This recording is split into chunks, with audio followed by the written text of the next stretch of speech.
Bonjour à tous, j'espère que tout le monde va bien. Parachat cette semaine, Parachat Vaïgash. Dans la Parachat cette semaine, Yosef va enfin révéler son identité à ses frères.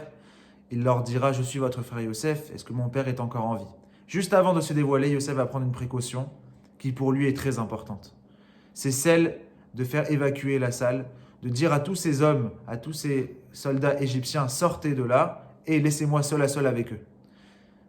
Rashi, notre maître, nous apprend que Yosef a pris un énorme risque parce que Yehuda, à lui seul, avait une force surnaturelle. Et il aurait pu, et il voulait d'ailleurs, si jamais Yosef ne lui rendait pas son frère Binyamin, Yehuda aurait été prêt même à tuer Yosef pour récupérer son frère Binyamin.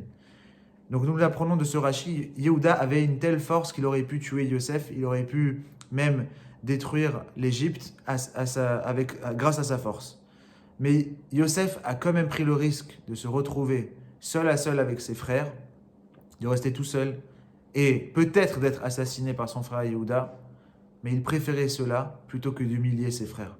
Il ne voulait pas humilier ses frères et c'est pour ça qu'il a fait évacuer la salle. Il a demandé à tout le monde: s'il vous plaît, sortez, je veux rester seul à seul avec eux, pour ne pas dire devant les Égyptiens: je suis Yosef, votre frère, celui que vous avez vendu en tant qu'esclave en terre d'Égypte.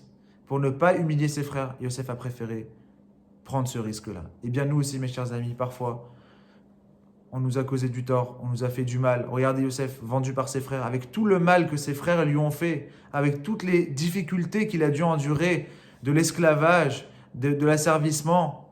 Malgré tout, il a décidé de ne pas les humilier, de ne pas leur faire honte, de les respecter, d'essayer de faire le maximum pour rester en bonne entente avec ses frères et ne pas les dévaloriser, ne pas les déprécier, ne pas les dénigrer. Nous aussi apprenons, quand bien même c'est difficile, quand bien même on a été humilié, on a été rabaissé, de toujours être plus haut que ça, de dépasser, d'être au niveau au-dessus, de prendre le dessus sur tous ces événements-là et de rester quelqu'un de fort, quelqu'un de fier, quelqu'un qui ne se sent pas atteint par tous ces événements-là et qui comprend qu'il y a derrière tous ces événements la présence d'Hachem, la présence divine. Shabbat Shalom ou Mevorach.